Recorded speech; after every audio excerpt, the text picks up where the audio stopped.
Hello everyone, I am Dr. N. Ramadevi, lecturer in political science. ఈరోజు western political థాట్లో భాగంగా మరొక western political thinker Jeremy బెంథామ్ యొక్క political ఫిలాసఫీతో నేను ముందుకు వచ్చాను. నేను ఎప్పుడూ చెప్తున్నట్టుగానే ఏ రాజనీతివేత్త యొక్క తత్వ విచారాన్ని గురించి అధ్యయనం చేయాలన్నా ముందుగా అతనికి సంబంధించినటువంటి జీవిత సంగ్రహం, అతనిపై ప్రభావితం చూపినటువంటి సమకాలీన పరిస్థితుల గురించి మనం తెలుసుకోవాల్సి ఉంటుంది. కాబట్టి ముందుగా అతని యొక్క జీవిత సంగ్రహాన్ని, అతనిపైన ప్రభావితం చూపెట్టినటువంటి పరిస్థితుల్ని ఒకసారి గమనిద్దాం. ఈయన ఒక నైతిక, రాజకీయ, అలాగే చట్టబద్ధమైనటువంటి సిద్ధాంతాలకి సిద్ధాంతకర్తగా చెప్పొచ్చు. ఈయన 15 ఫిబ్రవరి 1748లో లండన్లో ఒక ధనిక కుటుంబంలో జన్మించాడు. ఇతని తండ్రి ప్రముఖ న్యాయవాది. చిన్నతనం నుండే ఈయన కుశాగ్ర బుద్ధిని, చురుకుదనాన్ని కలిగి ఉండి చదువుల్లో అధిక తెలివితేటల్ని ప్రదర్శించేవాడు. అయితే ఆయన 6వ ఏటనే గ్రీక్, ఫ్రెంచ్, లాటిన్ భాషలు నేర్చుకుని ఆ భాషల్లో ప్రచురించబడ్డటువంటి చాలా పుస్తకాలని ఆయన చదవడం జరిగింది. అయితే 12 సంవత్సరాల వయసులోనే ఆక్స్ఫర్డ్ విశ్వవిద్యాలయంలో ప్రవేశించాడు. 15వ ఏట పట్టభద్రుడై న్యాయశాస్త్రాన్ని కూడా అధ్యయనం చేశాడు. అయితే ఈయన ఒక న్యాయవాది, కానీ ఇతని ఉద్దేశంలో న్యాయవాదిగా మనుగడ సాగించడం కంటే న్యాయశాస్త్రాన్ని సంస్కరించడం ఉత్తమమని భావించాడు. ఇతని జీవితం మొత్తాన్ని కూడా ఉపయోగితవాదాన్ని అభివృద్ధి చేయడంలోనూ, అలాగే అనేక చట్టాలను సంస్కరించడంలోనూ వెచ్చించాడు. అలాగే శిక్షలు, జైలు సంస్కరణలు, రాజ్యం మొదలైనటువంటి అంశాలపైన విశిష్టమైన నిర్దిష్టమైనటువంటి భావాలను వెలిబుచ్చాడు. అయితే ఇతను ఆక్స్ఫర్డ్లో చదువుతున్న రోజుల్లోనే ప్రీస్ట్లీ రాసినటువంటి ఎస్సే ఆన్ గవర్నమెంట్ అనేటువంటి వ్యాసం చదవడం అనేది తటస్థించింది. అందులో హడ్సన్ ఉపయోగించినటువంటి అత్యధిక సంఖ్యాకులకు అత్యధిక ప్రయోజనం అనే వ్యాఖ్య అతన్ని బాగా ఆకట్టుకుంది. ఈ వ్యాఖ్యల చేత ప్రభావితమైనటువంటి అతను ఆ భావాన్ని పరిపుష్టి చేయడానికి, పరివ్యాప్తి చేయడానికి అనేక రచనలు చేశాడు. అతని 28వ ఏట ఫ్రాగ్మెంట్ ఆన్ గవర్నమెంట్ అనేటువంటి బుక్ రాశాడు. Fragment of government or fragment on government 1776లో తన మొదటి రచనను ప్రచురించాడు. అందులో బ్లాక్స్టోన్ వ్యాఖ్యానాలను విమర్శించడం జరిగింది. అయితే ఇంగ్లాండ్లో న్యాయ వ్యవస్థలో లోపాలను వెలికితీసి ఇంగ్లాండ్ ప్రభుత్వం మరియు చట్టాలలో మార్పులు త్వరితగతిని తీసుకురావాలని భావించాడు. అంటే ఈ గ్రంథంలో పేర్కొనడం అనేది జరిగింది. అందువల్ల ఈ గ్రంథం అంతర్జాతీయ ఖ్యాతిని ఆర్జించిందని చెప్పొచ్చు. ఇక రెండవ పుస్తకం introduction to the principles of morals and legislations అనేది 1789వ సంవత్సరంలో ప్రచురించాడు. ఈ గ్రంథంలో ఆయన ఒక ప్రారంభ వాక్యతో మొదలుపెట్టాడు. ఏంటంటే ప్రకృతి మానవ జాతిని ఆనందం, బాధ అను సార్వభౌమాధికారం గల ఇరువురు యజమానుల నియంత్రణకు లోబరిచింది అనేటువంటి ప్రారంభ వాక్య మూలంగా ఈ introduction to the principles of morals and legislations అనేటువంటి గ్రంథం చాలా ప్రసిద్ధికెక్కినట్టుగా చెప్పొచ్చు. అయితే ఈ పుస్తకంలోనే ఆయన ఉపయోగితవాదాన్ని కూడా నిర్వచించారు. శాసనాలన్నింటి యొక్క ఉద్దేశం అధిక సంఖ్యాకులకు అధిక ఆనందాన్ని కలిగించేవిగా ఉండాలి అని పేర్కొన్నాడు. ఈ గ్రంథ ప్రచురణ మూలంగా ఆయనకి ఎంతో గౌరవ ప్రపత్తులు పెరిగాయి. అయితే మానవత్వం పట్ల ఆయనకు ఉన్నటువంటి ప్రేమకు గౌరవంగా ఫ్రెంచ్ జాతీయ విధాన సభ 1792లో అతనికి ఫ్రెంచ్ పౌరసత్వాన్ని ఇచ్చి గౌరవించింది. ఇక మూడవ గ్రంథం ఏ క్యాటెచిజం ఆఫ్ పార్లమెంటరీ రిఫార్మ్స్ అనేది 1809లో ప్రచురించారు. ఈ గ్రంథంలో ఏంటంటే ముఖ్యంగా సంవత్సరానికి ఒకసారి పార్లమెంట్కి ఎన్నికలు జరగాలని, అలాగే సమాన ఎన్నికల నియోజకవర్గాలు ఉండాలని, అలాగే విస్తృతమైన మరియు రహస్యమైనటువంటి ఓటింగ్ విధానం ఏర్పరచాలని ఈయన వాదించాడు. అయితే ఇవే కాకుండా ఆయన ఇంకా చాలా రచనలు ఉన్నాయి. అవేంటంటే defence of usury, essays on political tactics, discourses on civil and penal legislation, theory of punishment and rewards, rationale of judicial evidence, papers on codification, radicalism not dangerous, the book of fallacies అనేటువంటి పుస్తకాలు ఆయన రాసినటువంటి రచనలలో ముఖ్యమైనవిగా చెప్పొచ్చు. అయితే ఈ అన్ని బెంతాం గారి రచనలు అన్నింటి ప్రభావం ప్రజల కంటే ఎక్కువగా మేధావులపై పడిందని చెప్పొచ్చు. వాళ్ళు ఆర్థిక, రాజకీయ, సామాజిక రంగాలలో నిష్ణాతులైన వాళ్ళు ఎవరైతే ఉన్నారో బెంతాం భావాల్ని ఆయా రంగాలలో అన్వయింపజేసే ప్రయత్నం చేశారు. అలాగే Ricardo, James Mill, JS Mill, Austin లాంటి విప్లవాత్మక తాత్వికులు కూడా బెంతాం యొక్క ఉపయోగితవాదాన్ని గుణాత్మకంగా తీర్చిదిద్ది ప్రపంచవ్యాప్తం పూనినట్లు మనకు తెలుస్తుంది. అయితే ఇక్కడ ఈయన బ్రిటన్ లో చాలా సంస్కరణ అంటే లీగల్ అంటే న్యాయపరమైన అలాగే రాజకీయం పరమైనటువంటి సంస్కరణలు తీసుకురావడానికి ప్రయత్నించినటువంటి తత్వవేత్తగా చెప్పొచ్చు. అయితే ఆయన పైన ఎన్లైటన్మెంట్ పీరియడ్ అలాగే ఇండస్ట్రియల్ రెవల్యూషన్ యొక్క ప్రభావం ఎక్కువగా ఉందని చెప్పొచ్చు.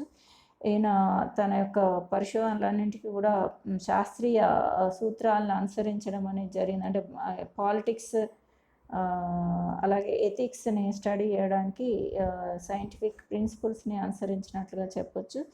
అలాగే ఈయనను father of utilitarian school of thought అని కూడా పిలవడం అనేది జరిగింది. ఈయన యొక్క ప్రధాన సూత్రం ఏంటంటే greatest happiness of greatest number, అంటే అత్యధిక జనాలకు అత్యధిక ఆనందం అనేటువంటిదే ఈయన యొక్క సూత్రం. దాన్నే ఏమనొచ్చు అంటే ఫిలాసఫీ ఆఫ్ యూటిలిటేరియనిజం అని చెప్పచ్చు. అయితే ఈయన దేన్ని ఆధారంగా చేసుకొని ఈ ప్రిన్సిపల్ని లేదా ఈ సిద్ధాంతాన్ని ప్రతిపాదించారంటే ఈయన ఉద్దేశంలో ప్రకృతి మానవుల్ని ఆనందం, బాధ అనేటువంటి ఇద్దరు సార్వభౌమాధికారం గల యజమానుల కింద ఉంచిందని, మానవుని యొక్క ప్రతి చర్యను కూడా ఆ ఇరువురు సార్వభౌమాధికార యజమానులు ఎవరైతే ఉన్నారో వాళ్ళే నిర్దేశిస్తారని, అలాగే ఆనందాన్ని అంచనా వేయడానికి కూడా ఈ అంటే ఉపయుక్తవాదం అనేది పనికొస్తుంది అనేది ఆయన చెప్తున్నాడు. అయితే అలాగే బేసికల్లీ అంటే హ్యూమన్ బీయింగ్స్ ఆర్ అవాయిడింగ్ అంటే pleasure and pleasure seeking and pain avoiding అని చెప్పడం. Human beings are basically pleasure seeking and pain avoiding అని చెప్పారు. అంటే ఏంటంటే మానవులంతా కూడా ఆనందాన్ని లేదా సంతోషాన్ని కోరుకుంటారు, బాధలకి లేదా దుఃఖానికి దూరంగా ఉంటారని ఆయన చెప్పే ప్రయత్నం చేశాడు. అలాగే we do things which give us pleasure and avoid those which gives us pain అన్నాడు. అంటే మనమంతా కూడా ఆనందాన్ని ఇచ్చేటువంటి లేదా సుఖాన్ని ఇచ్చేటువంటి కార్యక్రమాలే చేస్తాం, కానీ ఏ పని వల్లనో ఏ చర్య వలనైతే దుఃఖం అనేది కలిగిస్తుందో ఆ పని చేయకుండా ఉంటాము అని చెప్పాడు. అయితే ఈయన ఈ సిద్ధాంతానికి ప్లెజర్ అండ్ పెయిన్ థియరీ అని అంటున్నాడు, ఆనందం బాధ సిద్ధాంతం. ఇక్కడ ఏంటంటే ఇక్కడ అంటే ఆయన రెండు కోణాలలో ఈ సిద్ధాంతాన్ని ప్రతిపాదించే ప్రయత్నం చేశారు. అదేంటంటే సైకలాజికల్ హెడోనిజం అంటే మానసిక సౌఖ్య సిద్ధాంతం లేదా మానసిక ఆనంద సిద్ధాంతం అని చెప్పొచ్చు. అలాగే రెండవది ఏంటంటే ఎథికల్ హెడోనిజం అంటే నైతిక సౌఖ్య సిద్ధాంతం లేదా నైతిక ఆనంద సిద్ధాంతం అని చెప్పొచ్చు. అయితే ఈయన కొన్ని ప్రిన్సిపల్స్ని బేస్ చేసుకున్నాడు. యుటిలిటీ అంటే ఉపయోగితవాద సూత్రంని ప్రతిపాదించడానికి ఆ సూత్రంపై ఆధారపడి ఆయన సిద్ధాంతం అంతా కూడా ఉంటుంది.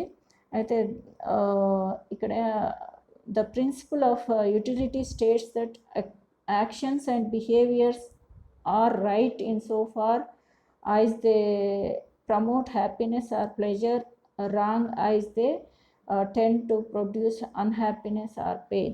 ఇందాక మనం చెప్పుకున్నట్లుగానే యుటిలిటీ యొక్క ప్రధాన సూత్రం ఏంటంటే, అంటే ఉపయోగితవాద సూత్రం ఏంటంటే, మానవుని యొక్క ప్రతి చర్య కూడా ఆనందం, బాధ అనేటువంటి 2 అంశాలపైనే ఆధారపడుతుందని, ఏది సంతోషం కలిగిస్తుందో అది మంచి పనని, ఏ చర్య అయితే దుఃఖాన్ని కలిగిస్తుందో అది చెడ్డ చర్య అని, అంటే మానవ అనుభవాన్ని సంతోషాన్ని కలిగించేటువంటి అలాగే దుఃఖాన్ని కలిగించేటువంటి చర్యలుగా కూడా విభజించే ప్రయత్నం చేశాడు. అలాగే సంతోషం అనే వ్యక్తి యొక్క స్పందన పైన ఆధారపడి ఉంటుందని, అయితే ఏది అంటే ఇది ఈ ఎక్కువగా కొన్ని ఆనందాల సముదాయంగా రూపొందుతుంది అని, అలాగే విభిన్న ఆనందాల మధ్య గుణాత్మకమైనటువంటి వ్యత్యాసం మినహాయిస్తే వేరే తారతమ్యాలు అనేవి ఉండవనేది ఈయన అభిప్రాయం. ఇక్కడ దీనికి కొన్ని ఏమంటారు కొన్ని లక్షణాలు ఉన్నాయి. అంటే అవేంటంటే కాంప్రహెన్సివ్ అండ్ డిటర్మినిస్టిక్, అలాగే కాన్సెక్వెన్షియలిస్ట్ అండ్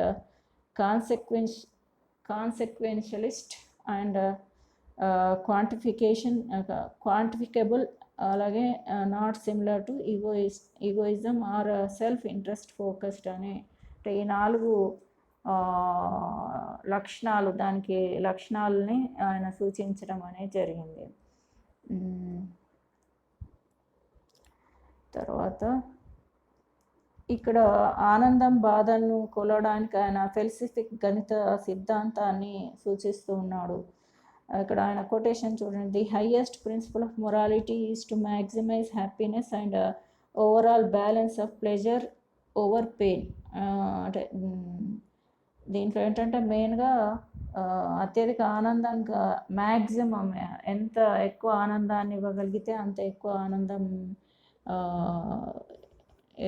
ఇవ్వడానికి ప్రయత్నం చేయాలనేటువంటి అది ఉద్దేశం మనకి ఇక్కడ కనిపిస్తుంది.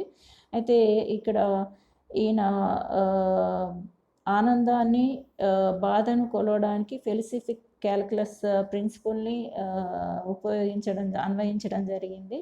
దీంట్లో మెయిన్గా 7 ఫ్యాక్టర్స్ని తీసుకున్నాడు. 7 కారకాలని ఫిలాసఫిక్ గణిత సిద్ధాంతం ద్వారా ఆనందాన్ని, బాధని నిర్ణయించడానికి 7 ఫ్యాక్టర్స్ ఉంటాయని ఆయన చెప్పే ప్రయత్నం చేశాడు. అవేంటంటే ఇంటెన్సిటీ అంటే దాని యొక్క తీవ్రత, అలాగే కాలావధి లేదా కాలపరిమితి, అలాగే నిశ్చయం, అలాగే ప్రాపింక్విటీ అంటే రక్త సంబంధం, అలాగే ఫెకండిటీ, అలాగే ప్యూరిటీ, ఎక్స్టెంట్ అనేటువంటి 7 ప్రిన్సిపల్స్ని ఆయన సూచించడం అనేది జరిగింది.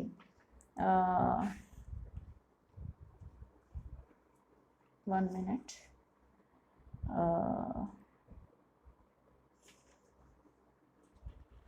ఓకే. అలాగే ఈయన ప్లెజర్స్, పెయిన్స్ అంటే ఆనందాల్ని, బాధల్ని విభజించే ప్రయత్నం చేశాడు. ఆనందాలు అనేవి సింపుల్ అండ్ కాంప్లెక్స్ ప్లెజర్స్ అని అన్నాడు. అంటే సింపుల్ అంటే సాధారణ, అలాగే క్లిష్టమైనటువంటి ఆనందాలు ఉంటాయని, అవి 14 రకాలైనటువంటి ఆనందాలని ఈయన వర్గీకరించే ప్రయత్నం చేశాడు. అవి ఏంటంటే sense, wealth, skill, amity, repute, power, piety, benevolence, malevolence, memory, imagination, expectation, association and relief. ఇవన్నీ కూడా తెలుగులో చెప్పాలంటే ఇంద్రియములు, సంపద, నైపుణ్యం, సమభావం, కీర్తి ప్రతిష్టలు, అధికారం, దయ, దాతృత్వం, పవిత్రత, ద్రోహభావం, జ్ఞాపక శక్తి, భావనా పరంపర, ఆకాంక్ష, సంఘటితత్వం, విమోచనం లాంటి మొదలైనవన్నీ కూడా ఆనందాలుగా ఆయన వర్గీకరించాడు. అలాగే కొన్ని బాధల్ని కూడా 12 రకాల బాధలను కూడా ఆయన వర్గీకరించారు. అవి ఏంటంటే ప్రైవేషన్, అలాగే sense, awkwardness, enmity, ill repute, piety, benevolence, malevolence, memory, imagination, expectation and association అనేటువంటివి. అంటే దారిద్ర్యం, దరిద్రం లేదా దారిద్ర్యం, ఇంద్రియం, అవకర లక్షణం, శత్రుత్వం, అస్వస్థత, పవిత్రత, దయ, ద్రోహభావం, జ్ఞాపక శక్తి, భావనా పరంపర, ఆకాంక్ష, సంఘటితత్వం అనేవి అన్నీ కూడా బాధలుగా ఆయన పేర్కొనడం అనేది జరిగింది. అంటే ఆయన ఉద్దేశంలో ఏంటంటే ఇవి అంటే సాధారణ ఆనందాలు, బాధలే సంక్లిష్టమైన అన్ని ఆనందాలకు బాధలకు ప్రాతిపదికలు అని ఆయన భావిస్తున్నాడు. ఈ ఆనందం బాధలు అనే భావన నుండే ఉపవితవాదం అనేది జనించిందని చెప్పొచ్చు. అంటే ఒక చర్య మూలంగా బాధ కంటే ఆనందం అధికంగా ఉంటే ఆ చర్య మంచిదిగాను, ఆనందం తక్కువ పొందగలిగితే చెడ్డదిగాను గుర్తించాలి అని ఆయన అభిప్రాయపడ్డాడు. అంటే ఒక చర్య యొక్క శ్రేష్టతను పరిగణించడంలో దాని మూలంగా ఒనగూడేటువంటి ఆనందం, దుఃఖం అనేవే అంటే తూనికలుగా ఆయన చెప్తున్నాడు. అలాగే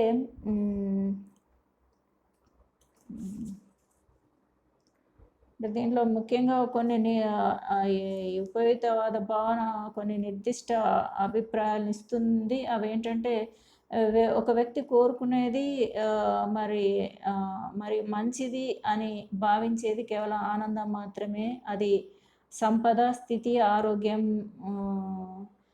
అనేవి మూలము వాటికి. అలాగే రెండోది ఏంటంటే ఆనందం, బాధ రెండింటిని కూడా గణితపరంగా లెక్కించవచ్చు. ఈ గణాంకం ఖచ్చితం కాకపోవచ్చు కానీ ఆనందాన్ని ఇదమిత్తంగా అంచనా వేయచ్చు అని. అలాగే మూడోది ఏంటంటే వ్యక్తులు తమ ఆనందాలను, బాధలను మాత్రమే కాక ఇతరుల ఆనందంపై తమ చర్యల ప్రభావం గురించి కూడా ఆలోచిస్తారు. అలాగే వ్యక్తులు తమ ఆనందం మాత్రమే కాకుండా ఇతరుల సంతోషం కొరకు తమ సంతోషాన్ని కూడా త్యాగం చేసేంతగా ప్రభావితం చేసే కొన్ని శక్తివంతమైనటువంటి ఆనందాలు, బాధలు ఉన్నాయంటాడు. వీటిని ఆయన ఆమోదాలుగా పేర్కొన్నాడు. దీన్ని ఆమోద సిద్ధాంతం అని కూడా చెప్పొచ్చు. అయితే బెంథమ్ ఉపయుక్తవాద సిద్ధాంతం ఆనందమయ జీవన సిద్ధాంతం అని, హెడోనిస్టిక్ అనే టర్మ్ ఆనందమయ జీవన సిద్ధాంతం అని చెప్పొచ్చు. దానిలో ఉత్తమమైనటువంటి ఆనందం, అల్పమైనటువంటి ఆనందం అనేటువంటి భేదాలేవి లేవని ఆయన చెప్తున్నాడు. అంటే ప్రతి వ్యక్తి ప్రభుత్వ అధికారంలో పాల్గొనేలా రాజకీయ వ్యవస్థలు విభజించబడాలి అని ఆయన అంటున్నాడు. అలాగే అంటే ఇలా చెప్పడం ద్వారా ఏంటంటే ఉపయుక్తవాద సూత్రం అనేది ప్రజాస్వామిక ప్రభుత్వ రూపాన్ని సంతరించుకుందని చెప్పొచ్చు. అయితే ఇక్కడ ప్లెజర్స్ అండ్ పెయిన్స్ అనేవి వాటికి కొన్ని లక్షణాలు ఉన్నాయి. ఏంటంటే అవి ఫిజికల్ అండ్ న్యాచురల్ శాంక్షన్స్, అంటే భౌతికపరమైన, సహజపరమైనటువంటి కారకాలు, లేదా దాన్ని ఏమనొచ్చు అంటే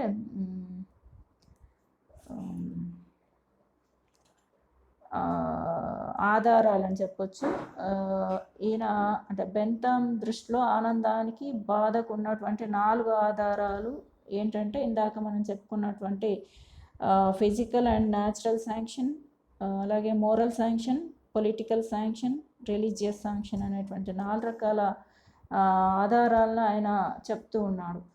ఇక్కడ ఆనందాలు, బాధలు అనేవి శారీరకమైనవి లేదా సహజ పరిమితులు కలిగి ఉంటాయని, అలాగే నైతిక ఆంక్షలు కూడా ఆనందాన్ని, బాధల్ని నిర్దేశిస్తాయని, అలాగే రాజకీయ లేదా చట్టం నిర్దేశించినటువంటి పరిమితులు కూడా ఆనందాన్ని పెంచుతాయి లేదా తగ్గిస్తాయని, అలాగే మతపరమైన ఆంక్షలు కూడా ఆనందాన్ని, బాధల్ని నిర్దేశిస్తాయని ఆయన యొక్క అభిప్రాయం. అలాగే ఇక్కడ బెంథమ్ ప్రతిపాదించినటువంటి ఈ ఉపయోగితవాద సిద్ధాంతం యొక్క లక్షణాలు ఒకసారి మనం చూద్దాం.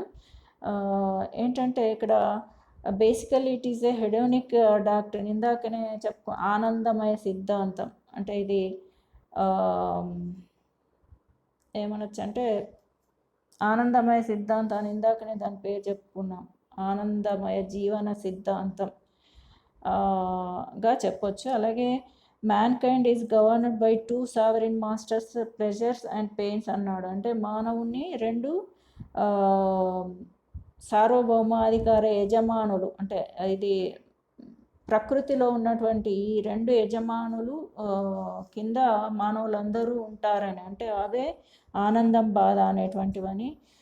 It is the duty of legislature to make legislations to promote maximum happiness to greatest number of people అన్నాడు. అంటే ఇక్కడ శాసన నిర్మాతలు శాసనాలు చేసేటప్పుడు అంటే ఆ శాసనాల వల్ల అత్యధిక జనాలకి అత్యధిక ఆనందం కలిగించేలాగా శాసనాలు రూపొందించాలని కూడా ఈయన చెప్తున్నాడు.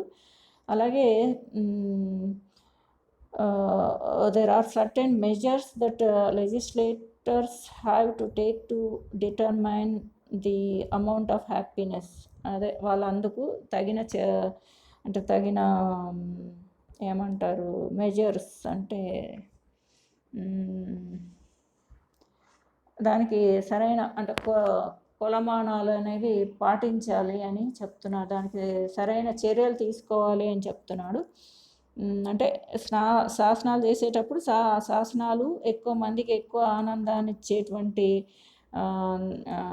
ఇవ్వడానికి కావలసినటువంటి జాగ్రత్తలు తీసుకోవాలి అని చెప్తున్నాడు. అలాగే the computation of pleasure and pain May differ from time to time and country to country అని కూడా చెప్పాడు. అంటే ఆనందాలని బాధలు అనేవి కొలవడం అనేది కాలాన్ని బట్టి మారుతూ ఉంటుందని, అలాగే దేశాన్ని బట్టి కూడా మారుతూ ఉంటుంది అనేది ఇక్కడ అంటే ఈ ఉపయోగితవాద లక్షణాలలో అది కూడా ఒకటిగా చేర్చడం జరిగింది. అలాగే Bentham's theory is quantitative in nature. అంటే అది ఓన్లీ క్వాంటిటీని మాత్రమే తీసుకుంది. అంటే ఎక్కువ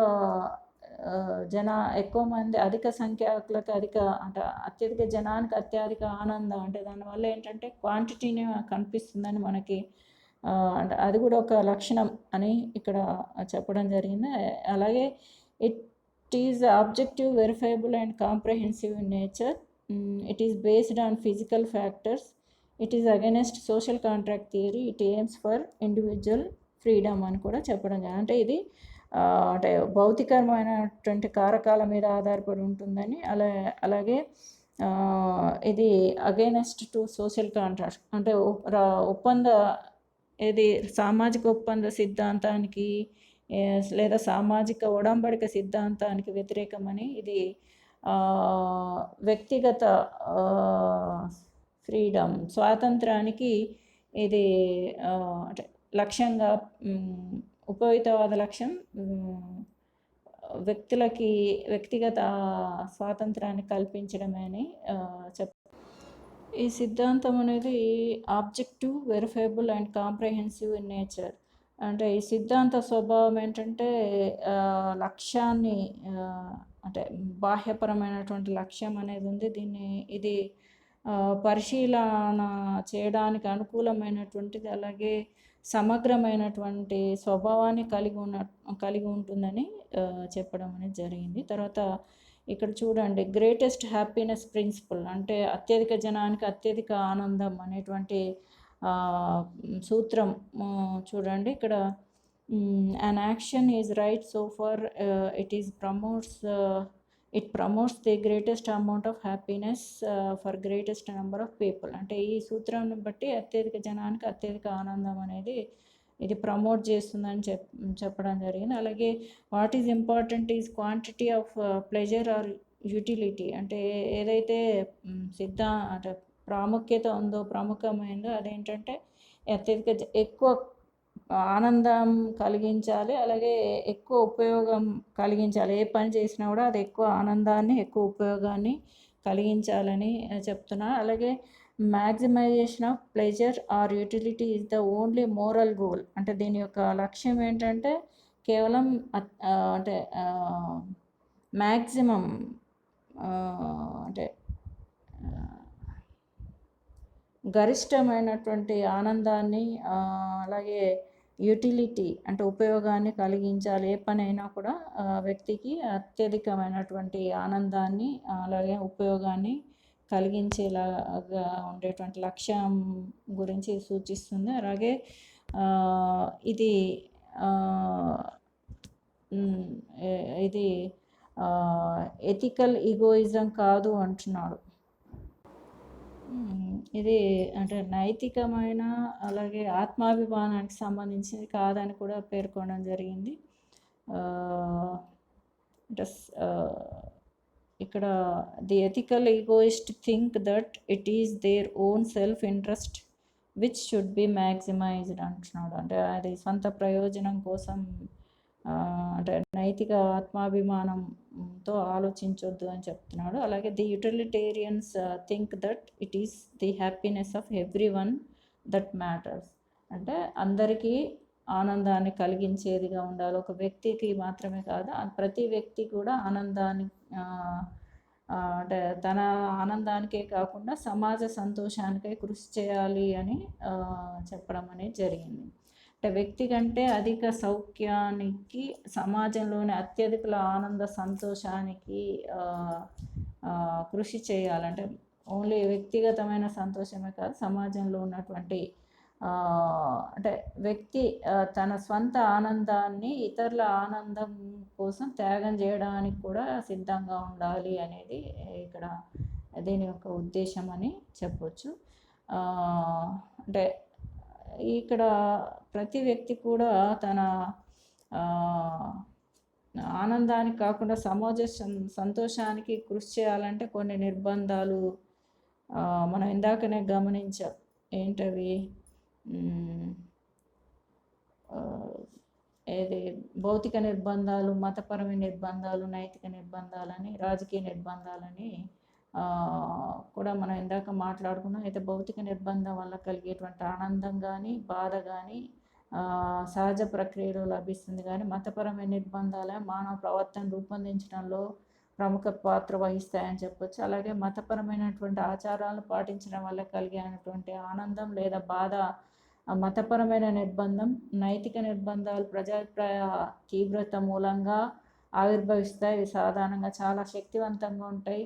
స్నేహితులు, సహచరులు, శ్రేయోభిలాషులు, సుహృద్భావం లేదా ద్వేషభావం నైతిక నిర్బంధాలు అనేవి వీటిని సూచిస్తాయి.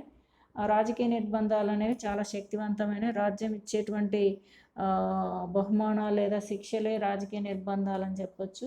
ఈ నిర్బంధాల మూలంగా మనిషి తన ఆనందాన్ని ఇతరుల ఆనందంతో ముడివేసుకొని చూసేటువంటి విశాలతను పెంపొందించుకుంటాడు. ఈ సాధారణ ఉపయోగితవాద ప్రతిపాదనలే బెంథమ్ రాజనీతి అధ్యయనంలో వీటిని వినియోగించుకున్నాడు. అయితే అలాగే ఈ ఆమోద సిద్ధాంతం అంటే ఈ కాన్సెంట్ థియరీ అనే దాని ద్వారా దాని ప్రాతిపదికన రాజ్యం, ప్రభుత్వం సిద్ధాంతాలను ఈయన అభివృద్ధి చేసేటువంటి ప్రయత్నం చేశాడు. అలాగే చట్టము, శాసన సంస్కరణలు, అలాగే శిక్షలపై అభిప్రాయాలు కూడా వెలిపించడం జరిగింది. ఇప్పుడు మనం అంటే స్వేచ్ఛ, హక్కులు, సమానత్వం భావాలు కూడా ఆనందం, బాధ అనే సూత్రంలోనే ఈయన వెలువరించడం జరిగింది. ఇక్కడ మనం ఆయన వెలువరించినటువంటి అంటే వివిధ ప్రభుత్వము, తర్వాత చట్టాలు, శాసన సంస్కరణలు, జైలు సంస్కరణలు, శిక్షలపై ఆయన యొక్క అభిప్రాయాల గురించి మాట్లాడుకునే ముందు బెంథమ్ ఉపయోగితవాదం పైన మనము విమర్శను ఒకసారి మాట్లాడుకుని ప్రభుత్వం పైన అతని యొక్క అభిప్రాయాన్ని తెలుసుకునే ప్రయత్నం చేద్దాం.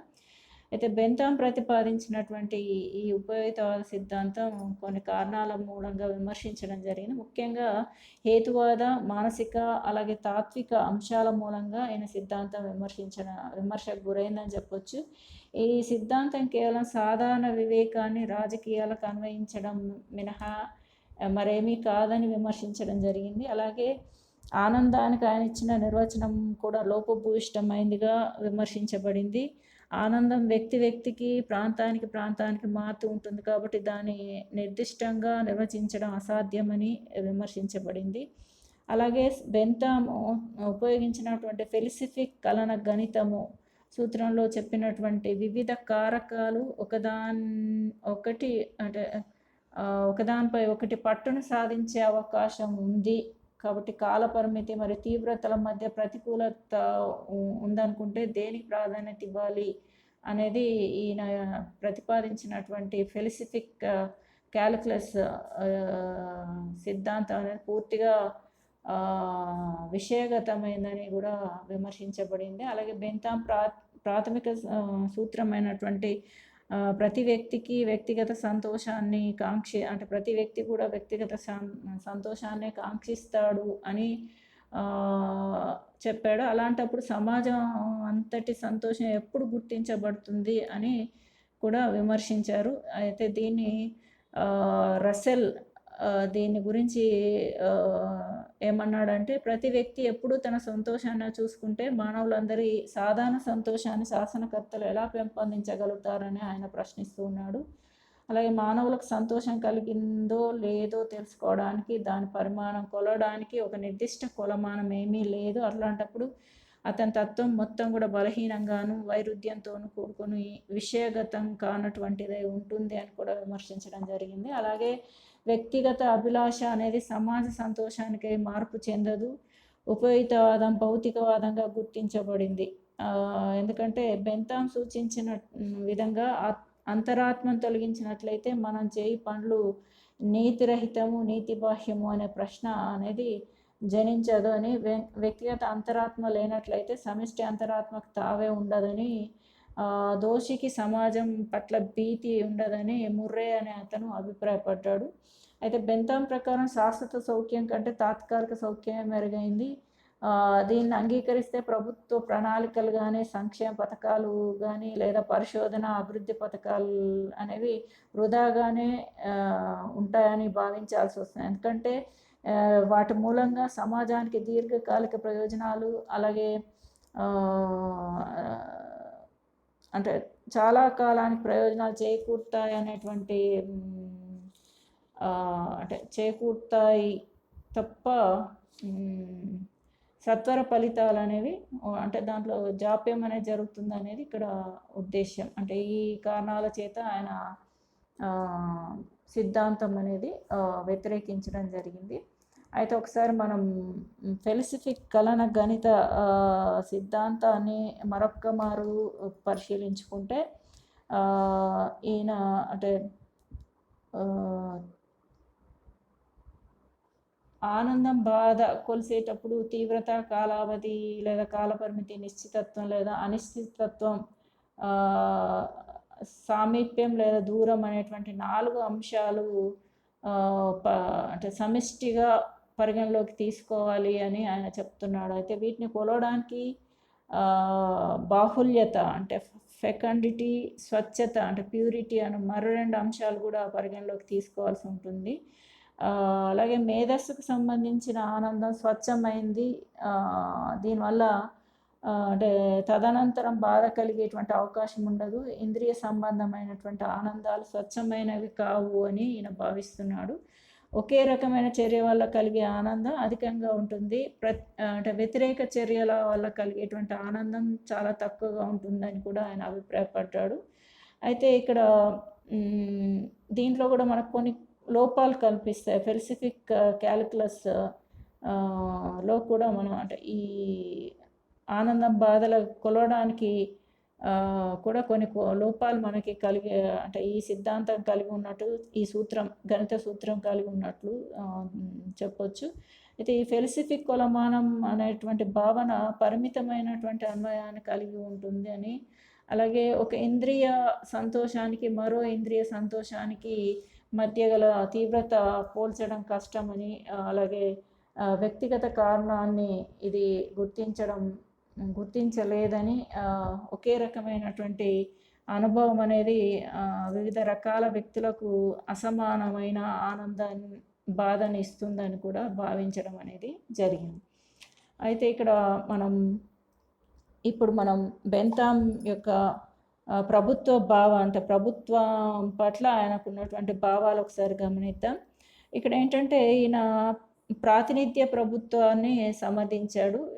ఇలాంటి ప్రభుత్వ వ్యవస్థ అనేది ప్రజల ఆనందాన్ని ఇనుమడింపజేయగలదని ఆయన భావించాడు. అయితే ఈయన ఉపయోగితవాద సిద్ధాంతం ప్రకారం ప్రభుత్వంతో పాటు అన్ని సంస్థలు కూడా ప్రజలకు ఉపయోగపడేలా ఉండాలి. ఇవి ఎంతకాలం అయితే ప్రజా ప్రయోజనాన్ని అందిస్తాయో అంతకాలం వీటిని ప్రజలు ఆమోదిస్తారని, లేకపోతే ఎదురు తిరుగుతారని ఆయన చెప్పడం జరిగింది. అలాగే ఈయన ప్రజాస్వామ్యాన్ని కూడా సమర్థించాడు. పురుషులకు అంటే చదవటం, రాయటం అనేటువంటి శక్తి ఆధారంగా ఓటు హక్కు ఉండాలని, రహస్య ఓటింగ్ ద్వారా ఎన్నికలు జరగాలని, అలాగే సంవత్సరానికి ఒక్కసారైనా ఎన్నికలు జరగాలని, అలాగే నియోజకవర్గాలు కూడా సమానంగా ఉండాలని కూడా ఈయన ప్రతిపాదించాడు. అలాగే పత్రికా స్వేచ్ఛకు ఆయన అత్యధిక ప్రాధాన్యతను కూడా ఇచ్చాడు. ఇది లేకుండా పత్రికా స్వేచ్ఛ అనేది లేకుండా ప్రజాస్వామ్యం అనేది మనజాలదని వాదించాడు. అయితే బెంతాం ఇంకా ఇతర అంశాలపైన కూడా ఆయన భావనలు ఒకసారి గమనిద్దాం. అవేంటంటే న్యాచురల్ రైట్స్ అంటే సహజ హక్కుల గురించి ఆయన యొక్క భావాలు ఏంటో ఒకసారి గమనిద్దాం. బెంతాం సహజ హక్కుల్ని త్రోసిపుచ్చడం జరిగింది. అవి అర్ధరహితాలని చెప్పాడు. హక్కు అనేది అంటే రాజ్యం మూలంగా సృష్టించబడ్డవే కానీ హక్కుల విషయంలో సహజత్వం అనేది లేదు అంటున్నాడు. అంటే సహజ హక్కుల సిద్ధాంతాన్ని తిరస్కరించినట్టుగా భావించవచ్చు. హక్కుల యొక్క విలువ వాటి ప్రయోజనం పైన ఆధారపడి ఉంటాయని కూడా ఈయన అభిప్రాయపడ్డాడు. బెంతాం అంటే హక్కుల గురించి ఏమంటున్నాడంటే దైవదత్త హక్కులు, భూస్వామ్య హక్కులు, చారిత్రక హక్కులు, సహజ హక్కులు, ఒడంబడిక హక్కులు, రాజ్యాంగ హక్కులు ఇవన్నీ కూడా అర్ధరహితాలు అంటున్నాడు. బెంతాం హక్కుల సిద్ధాంతం తన తాత్విక ధోరణికి అనుకూలంగా ఉంది. అయితే ఇతనికి ఆనందం ప్రధానం. మనిషి స్వతంత్రతను కోరుకున్న, సమానత్వానికై ఆక్రోశించినా కూడా అత్యంత ఆనందాన్ని పొందుట కొరకే అత్యధిక హక్కులు సాధించుట కాదు అని వాదిస్తున్నాడు. అంటే మనిషి యొక్క లక్ష్యం ఏంటంటే అత్యధిక ఆనందాన్ని పొందడమే కానీ అత్యధిక హక్కులు సాధించడం కోసం కాదని ఈయన యొక్క వాదన. అలాగే ఈయన శిక్షలు పైన కూడా ఆయన కొన్ని సంస్కరణలు సూచించాడు.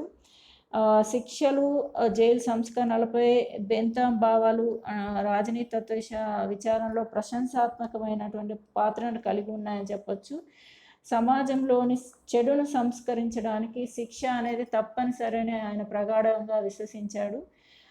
శిక్ష చెడును సంస్కరించి నేర ప్రవృత్తిని దూరం చేసేదిలా ఉండాలని, అలాగే మానవుని చర్యల యొక్క చెడు ఫలితాలను నియంత్రించేటువంటి సామాజిక నియంత్రణనే శిక్ష మూలంగా కొన్ని ప్రయోజనాలు ఉన్నాయని కూడా ఆయన పేర్కొంటూ ఉన్నాడు. అవి ఏంటంటే శిక్షలు అనేవి నేరస్తుని సంస్కరిస్తాయని, జైలు శిక్ష, మరణ శిక్ష, అలాగే పరిహారం చెల్లింపు మొదలైన శిక్షలన్నీ కూడా నేరాలు చేయడం అనేవి నిరోధిస్తాయని, అలాగే శిక్షల భీతి మూలంగా అనేకులు నేరాలు చేయకుండా నివారింపబడతారని కూడా ఆయన పేర్కొంటూ ఉన్నాడు.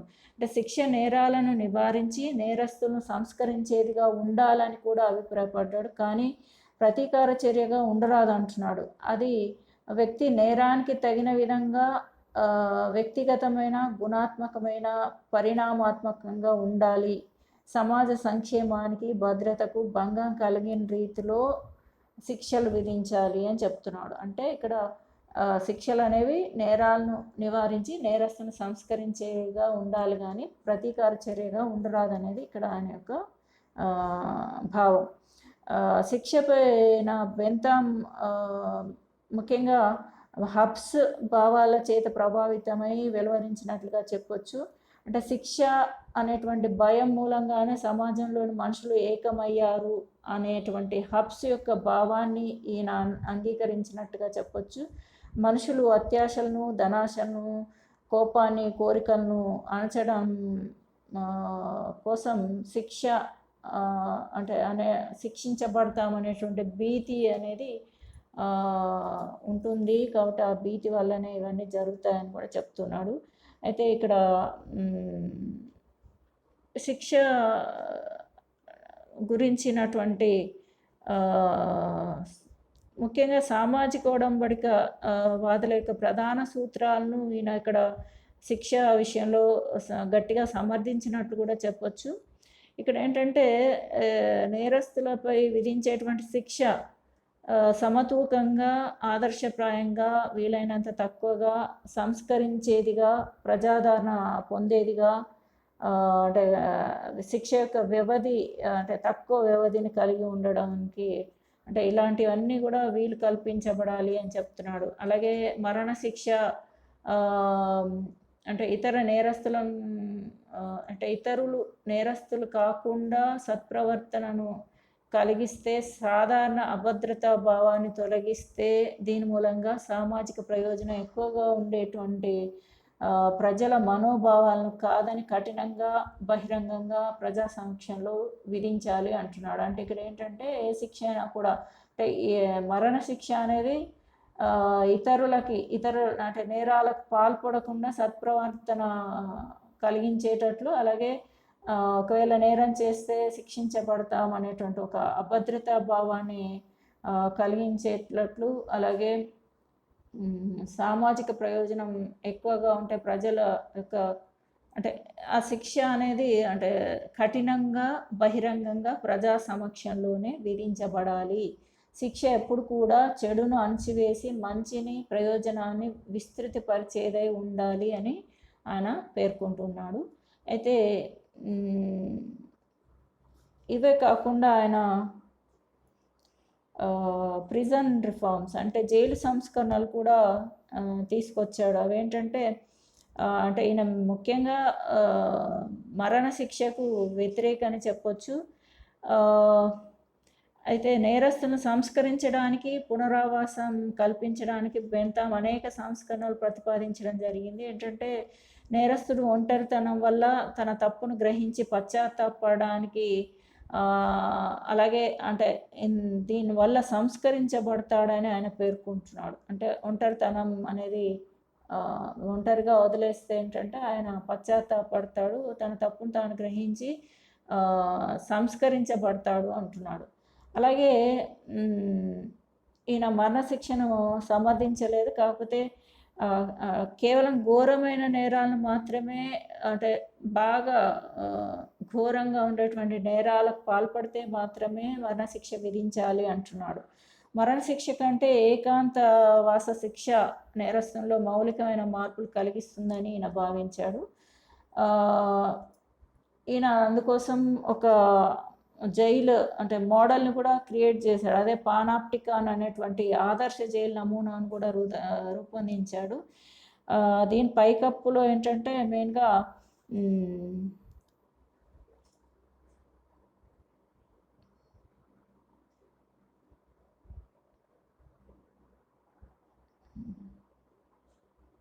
ఓకే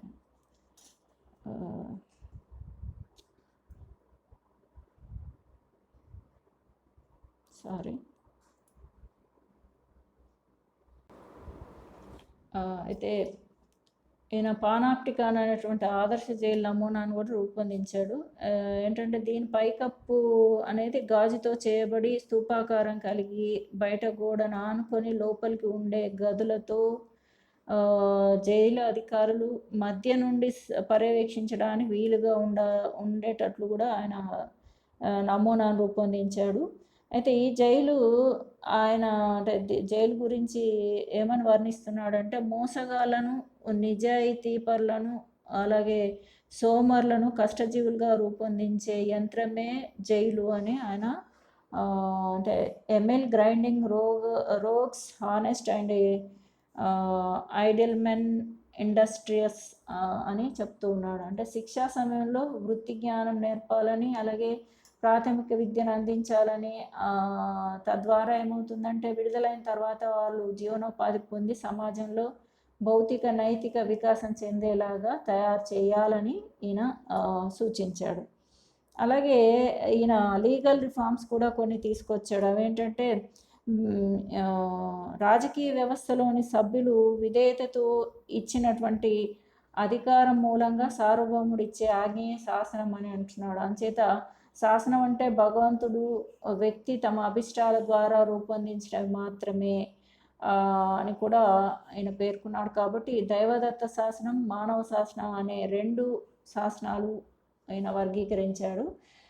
దైవదత్త శాసనం అనేది ఇదమిత్తమైందని, కాబట్టి మానవ శాసనమే సమాజంలో పట్టును కలిగి ఉంటుంది అని పేర్కొంటూ ఉన్నాడు. ప్రతి శాసనం యొక్క ఉద్దేశం వ్యక్తికి భద్రత, జీవనభృతి, సమృద్ధి, అలాగే సమానత్వం అనేవి అంటే కలిగి ఉండాలి అని చెప్తున్నాడు. అలాగే అంటే వీటితో అనుసంధానించబడినటువంటి శాసనాలు అనేవి ప్రజా ఆమోదం పొందిన శాసనాలుగా గుర్తించాలి అని చెప్తున్నాడు. అంటే ఏంటంటే భద్రత, జీవనభృతి, సమృద్ధి, సమానత్వం కల్పించేటువంటి శాసనాలు మాత్రమే ప్రజామోదం పొందినటువంటి శాసనాలుగా గుర్తించాలి అంటున్నాడు.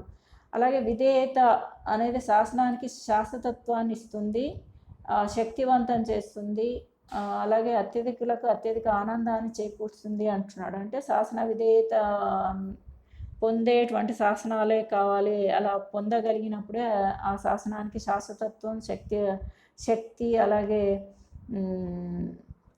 అత్యధిక అంటే ప్రయోజనం, అత్యధిక ఆనందానికి, అత్యధిక జనాలకి అత్యధిక ఆనందం చేకూరుస్తుంది అని ఆయన పేర్కొంటూ ఉన్నాడు. అయితే అయిష్టతతో ఇచ్చేటువంటి విధేయత అసంతృప్తి, విప్లవానికి దారితీస్తుంది అంటున్నాడు. అంటే చట్టం రూపొందించడం ద్వారా ప్రజలలో ఆ చట్టం పట్ల అయిష్టత కనుక ఉంటే, వ్యతిరేకత కనుక ఉంటే దానివల్ల ఏమవుతుంది, విధేయత అంటే అవిధేయత అనేది వస్తుంది. అంటే అవిధేయత పాటించే అవకాశం ఉంటుంది, అసంతృప్తి అనేది ఉంటుంది. తద్వారా ఏమవుతుందంటే విప్లవానికి దారితీస్తుందని ఆయన చెప్తూ ఉన్నాడు. అలాగే బెంతాం దృష్టిలో మంచి శాసనం అంటే అది స్వేచ్ఛను పెంచేది మాత్రమే కాదు, సంతోషాన్ని పెంచేదిగా ఉండాలని కూడా ఆయన చెప్తూ ఉన్నాడు. ఇవి చట్టపరమైనటువంటి సంస్కరణలుగా చెప్పొచ్చు. అంటే శాసనం పైన ఈయన యొక్క అభిప్రాయాలుగా చెప్పొచ్చు. తర్వాత ఆయన ఇందాక ప్రభుత్వాన్ని గురించి చూసాం. ఇప్పుడు రాజ్యం, ఈయన దృష్టిలో రాజ్యం అంటే ఏంటి, రాజ్యం గురించి ఈయన యొక్క అభిప్రాయాలు ఏంటో ఒకసారి గమనిద్దాం. రాజ్యం అనేది వ్యక్తుల ఆనందాన్ని పెంచే లక్ష్య సాధనం మాత్రమే. ఇది వ్యక్తుల రక్షణకై ఏర్పడింది. మానవ జీవితాన్ని సుఖప్రదం చేసుకోవడానికి ఇది ఒక సాధనం మాత్రమే, కానీ రాజ్యమే అంతిమ ధ్యేయం కాదు అంటున్నాడు. రాజ్యావిర్భావానికి సామాజిక ఒడంబడికవాదులు చెప్పినటువంటి ఒడంబడిక మూలంగా రాజ్యం ఏర్పడుతుంది అనేటువంటి భావాన్ని ఆయన అంగీకరించలేదు. రాజకీయ వ్యవస్థలో రాజ్యం, హక్కులు, బాధ్యతలు అనేవి ఒప్పందం ద్వారా ఏర్పడినవి కావు. ప్రస్తుతం మానవ జాతిని శతాబ్దాల క్రితం ఆ జాతి ఏర్పాటు చేసుకున్నటువంటి ఏ ఒప్పందం ఒక్కటిగా చేయడం లేదు అంటున్నాడు. అలాగే ఒప్పందం మూలంగా కాక దానికి మూలంగా చేకూరే ప్రయోజనం మూలంగా మనిషి చట్టానికి, ప్రభుత్వానికి విధేయుడుగా ఉంటాడు అని పేర్కొంటున్నాడు.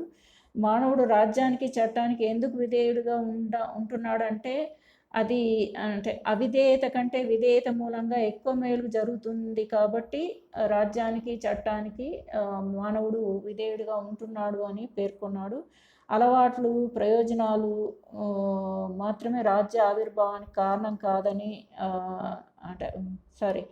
రాజ్య ఆవిర్భావానికి కారణమని, ఒప్పందం కాదని ఆయన భావిస్తున్నాడు. మనిషి మంచితనంపై తనకి విశ్వాసం ఉంది కాబట్టి ప్రతి వ్యక్తి తన ఆనందాన్ని హేతుబద్ధంగా స్వీకరించి రాజ్యానికి చట్టానికి విధేయుడిగా ఉంటే సమైక్యత అనేది వెల్లివిరుస్తుంది. అలాగే అత్యధిక జనానికి అత్యధిక ఆనందం అనేది ప్రతిఫలిస్తుంది అని ఈయన చెప్తున్నాడు. అలాగే ప్రజలు సార్వభౌమం నుండి చేకూరేటువంటి ప్రయోజనం, సంక్షేమం ఆధారంగా ఆ సార్వభౌముణ్ణి కూలదోసేటువంటి నైతిక హక్కు మరియు బాధ్యతను కలిగి ఉంటారు అని కూడా పేర్కొంటున్నాడు. రాజ్యం పరిమితాధికారాలు కలిగి వ్యక్తుల వ్యవహారాలలో అనవసర జోక్యం కలిగించుకోకుండా ఉంటే, అంటే లేజా ఫేర్ అనేటువంటి రాజ్యాన్ని ఈయన సమర్థిస్తూ ఉన్నాడు. నిరపేక్షమైనటువంటి అధికారంలో ఈయనకు నమ్మకం అనేది లేదు. అలాగే రాజ్యం విధించేటువంటి శిక్షలు, నిర్బంధాలు, పరిమితులు వీటి యొక్క అంతిమ లక్ష్యం ఏంటంటే సమాజ శ్రేయస్సు దృష్ట్యా మాత్రమే ఉండాలి అని కూడా, అంటే వీటి యొక్క అంతిమ లక్ష్యం అనేది సమాజ శ్రేయస్సును దృష్టిలో ఉంచుకొని మాత్రమే ఉండాలి అని ఈయన వాదిస్తూ ఉన్నాడు, భావిస్తూ ఉన్నాడు. తర్వాత ప్రైవేట్ ప్రాపర్టీ అంటే వ్యక్తిగత ఆస్తి విషయంలో కూడా ఈయన తన యొక్క అభిప్రాయాలను వ్యక్తం చేశాడు.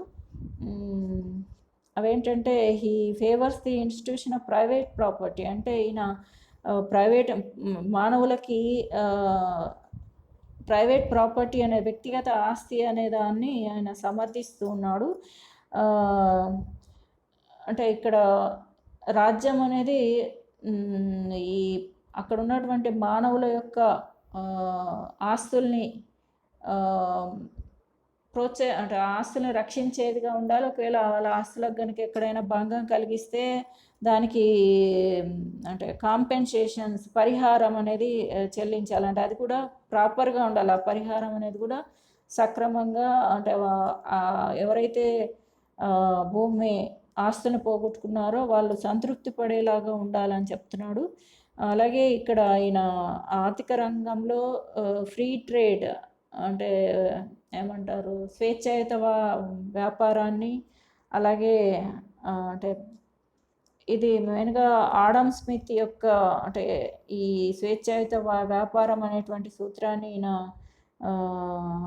ఈ భావాన్ని ఆడమ్ స్మిత్ నుండి తీసుకున్నాడుగా చెప్పొచ్చు. కాబట్టి ఈయన ఉద్దేశంలో ప్రైవేట్ ప్రాపర్టీ అనేది తప్పనిసరిగా ఉండాలి.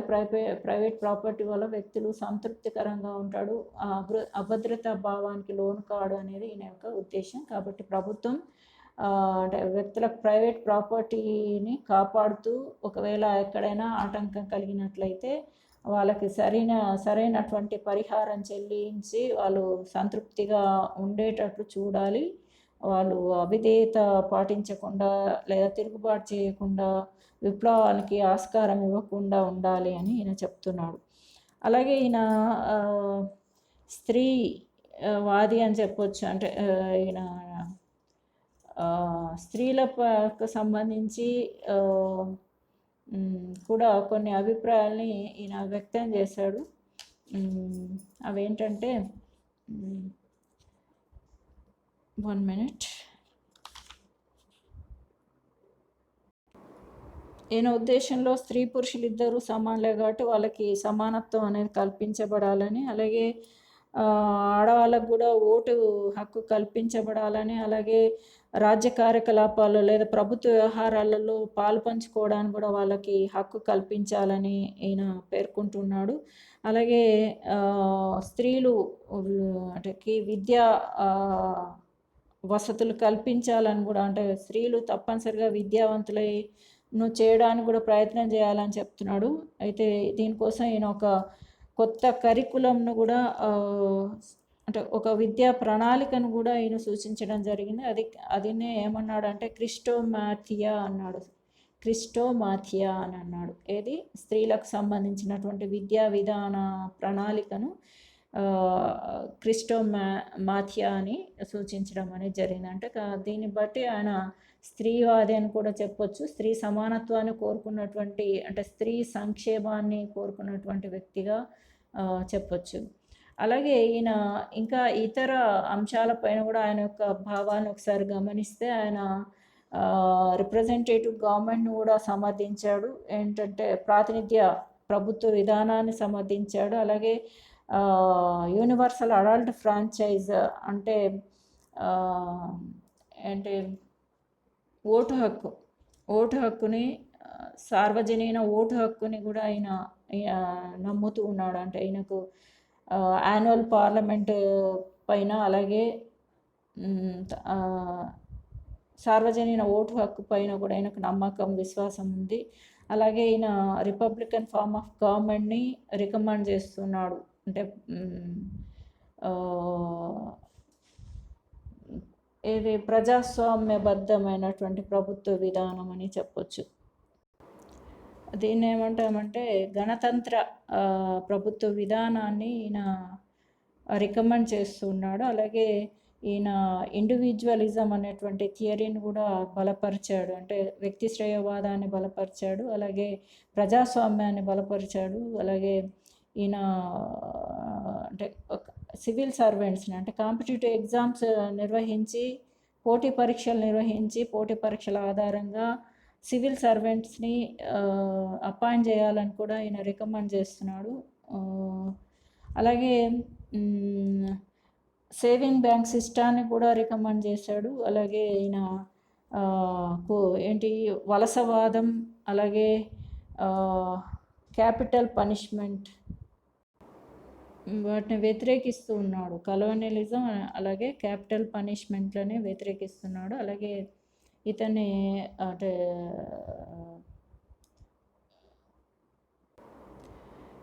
ఇతను విప్లవాలన్నింటికీ మూలం కూడా ముఖ్య కారణం కూడా అంటే సఫరింగ్స్ అంటే బాధల మూలంగానే విప్లవాలు తలెత్తేటువంటి అవకాశం ఉంటుంది అని కూడా ఈయన భావిస్తూ ఉన్నాడు. ఇప్పుడు మనము ఒకసారి బెంతామ్ యొక్క రాజనీతి తత్వ విచారాన్ని ఒకసారి మనం గమనిద్దాం, క్రిటికల్గా అంటే సమగ్రంగా దాన్ని పరిశీలిద్దాం.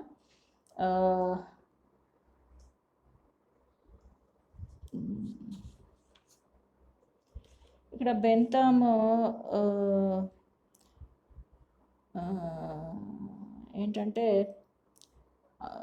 వేర్వేరు ఆధారాల నుండి భావాల నుండి అరువు తెచ్చుకున్నాడని అంటే జ్ఞాన సిద్ధాంతం అనేటువంటిది హ్యూమ్ లాక్ల నుండి హెల్విటియన్ నుండి ఆనందం బాధల సిద్ధాంతాన్ని అలాగే ఉపయోగితవాదాన్ని ఎందరో రచయితల నుండి గ్రహించాడని వేవర్ అనే అతను భావించాడు. అయితే ఇతని భావాలు పక్షపాత ధోరణితో కూడుకున్నాయని పరస్పర విరుద్ధంగా ఉన్నాయని కూడా వేపర్ భావించాడు. బెంతామ్ తాత్విక విధానాన్ని కార్లైల్ అనే అతను పందుల తత్వం అంటే పిగ్ ఫిలాసఫీ అని కూడా అంటే ఇది అసంతృప్తికరంగా ఉందని కూడా విమర్శించడం జరిగింది. అలాగే విలియం జోన్స్ అనే అతను ఇతను రాజనీతి తత్వవేత్తగా కాకుండా ఆర్థిక మానసిక నైతికవేత్తగా మాత్రమే పరిగణించాలి అని అన్నాడు. అయితే బెంతామ్ యొక్క ఉపయోగితవాదం పైన ఎన్ని విమర్శలు ఉన్నప్పటికీ ఎన్ని విమర్శలు చెలరేగినప్పటికీ అతని రాజనీతి తత్వ విచార చరిత్రలో బెంతామ్ స్థానం అనేది అపూర్వమైందని చెప్పొచ్చు. ఇక్కడ మనం గమనిస్తున్నాం, Bentham is considered to be an extremist because he trends to take his idea to its most logical extreme అని. అంటే ఏంటంటే బెంతామ్ విప్లవాత్మక భావాలు అలాగే సంస్కరణలను వెలువరించి రాజనీతి తత్వ విచారంలో నూతన ఆలోచన దృక్పథానికి ఒక మార్గం వేశాడని చెప్పొచ్చు. అలాగే ఈయన తీవ్రవాదుల వర్గానికి ప్రభావశాలి అయినటువంటి ప్రతినిధిగా నిలిచాడని కూడా చెప్పొచ్చు. ఈయన నిర్దిష్ట వాస్తవాల నుండి తప్పుకొని రూసోలాగా భ్రమలో పడలేదని డాయల్ లీ అనే అతను పడడం అనేది జరిగింది. అయితే ఈయన నీతి శాస్త్రానికి న్యాయశాస్త్రానికి చేసినటువంటి సేవ విలువైందిగా చెప్పొచ్చు. శాసన నిర్మాణంలో అశ్రద్ధ కూడదని, చట్ట సంస్కరణలు అత్యవసరమని ఈయన భావించడం జరిగింది. అలాగే జైలు శిక్ష సంస్కరణలపై ఆయన భావాలు అత్యంత ప్రాముఖ్యమైనవి అని చెప్పొచ్చు. ఇవి అనేక దేశాల్లో ప్రాచుర్యం పొంది అనుసరణీయమైనటువంటి భావాలుగా గుర్తింపు పొందినవని చెప్పొచ్చు. అలాగే ప్రజాస్వామ్యం, పత్రికా స్వేచ్ఛల పట్ల ఆయన వెలువరించినటువంటి భావాలు ఆయన్ను వ్యక్తి స్వేచ్ఛవాదిగా నిలుపుతున్నాయని కూడా చెప్పొచ్చు. రాజనీతిత్వానికి ఆయన చేసినటువంటి సేవలు గణనీయమైనటువంటివి అని కూడా చెప్పొచ్చు. ఆయన కీర్తి ప్రతిష్టలు ఇంగ్లాండ్లోనూ విదేశాల్లోనూ అతి త్వరగా వ్యాపించాయి. ఆయన భావాలు, ఆదర్శాలు, సిద్ధాంతాలు రష్యా, స్పెయిన్, పోర్చుగల్, దక్షిణ అమెరికా లాంటి దేశాల్లో కూడా బాగా వ్యాప్తిలోకి వచ్చాయి. ఆయన కాలంలో సంభవించినటువంటి ఎన్నో రాజకీయ ఉద్యమాలను ఈయన ప్రభావితం చేశాడు.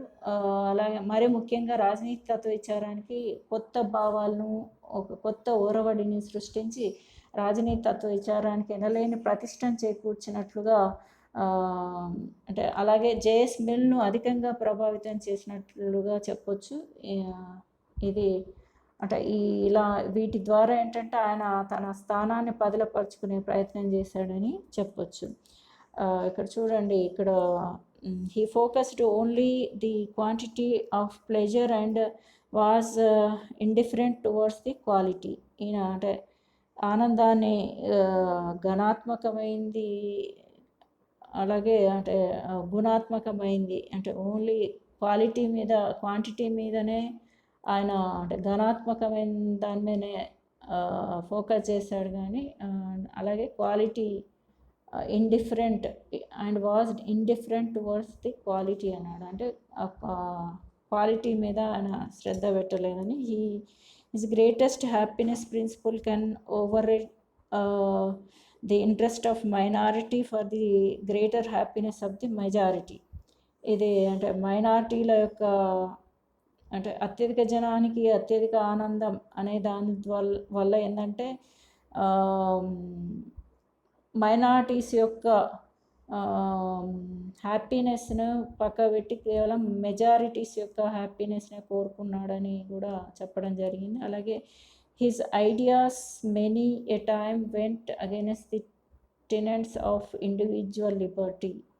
అంటే ఇది ఇతని యొక్క భావజాలాలన్నీ కూడా చాలాసార్లు ఇండివిజువల్ లిబర్టీకి అగైనెస్ట్గా ఉన్నాయి, అంటే వ్యక్తిగత స్వేచ్ఛకు వ్యతిరేకంగా ఉన్నాయని కూడా భావించడం జరిగింది. అలాగే అని చెప్పొచ్చు. ఓకే, తర్వాత the idea of quantifying pleasure and pain remained impractical. ఈయన సూచించినటువంటి ఫిలాసఫిక్ క్యాలిక్యులస్ అనేటువంటి థియరీ ద్వారా అనే ప్రిన్సిపల్ని అనుసరించి ఆయన ఆనందం బాధను కొలవచ్చు అని చెప్పిన విషయం మనం ఇందాకనే చర్చించుకున్నాం. ఆ ఐడియా లేదా ఆ భావన ఏంటంటే అంటే ఇంప్రాక్టికల్ అని, అంటే అవి వాటిని అనుసరించడానికి వీలైనటువంటిది, అంటే దాన్ని కొలవడం అనేది అసాధ్యము అనేది కూడా భావించడం అనేది జరిగింది. ఇది బెంతామ్కి సంబంధించినటువంటి పొలిటికల్ ఫిలాసఫీ. ఇంతవరకు బెంతామ్ యొక్క పొలిటికల్ ఫిలాసఫీ మీకు అర్థమై ఉంటుందని భావిస్తూ ఉన్నాను. మరో కొత్త వీడియోతో మేము ముందుకు వస్తాను. అంతవరకు సెలవు. Thank you for watching my videos. Thank you.